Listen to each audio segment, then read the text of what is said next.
So, as you might have been able to tell from that opening cinematic, this game, Hyper Light Drifter, is pretty cool.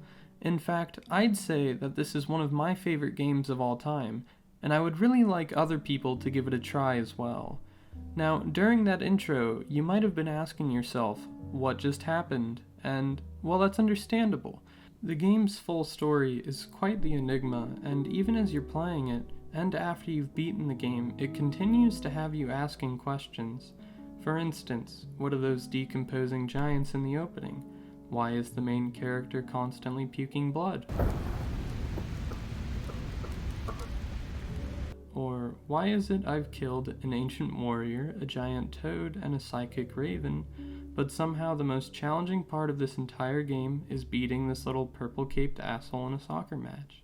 None of these questions really get specific answers though, because this game has no dialogue at all.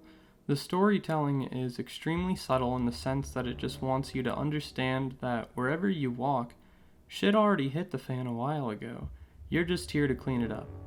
Very rarely though, you will encounter someone who will share some of that history with you, the survivors of a near world-ending catastrophe. For any more information, you'll just have to take a look around and make your own assumptions as to what happened. And while I'm sure some people would like a more direct approach to storytelling, when it comes to video games, this is what I personally prefer. No cutscenes constantly interrupting your exploration, no dialogue to skip through trying to get to the next boss fight. You just fight and explore, and that's it. Nice and simple. And speaking of exploring, I do love walking through this game's world.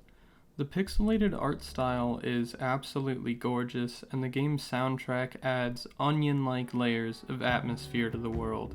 This game has a lot of collectibles, and very few of them are necessary, but having the very bad case of turbo gamer brain that I do, I tried my hand at looking for all of them. And while I eventually gave up out of being too tired of my own stupidity,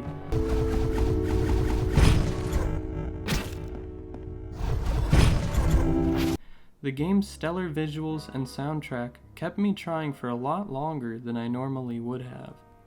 Now, finally, the gameplay.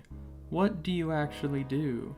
You start out in the center of the world and you see separate regions in each of the 4 cardinal directions. Now, with the exception of the southern region, you can just pick whichever one you want to go to first. Once you've started towards a region, you'll be fighting occasional packs of bad guys and looking around for at least 3 magic triangles per region to unlock the path to that region's boss.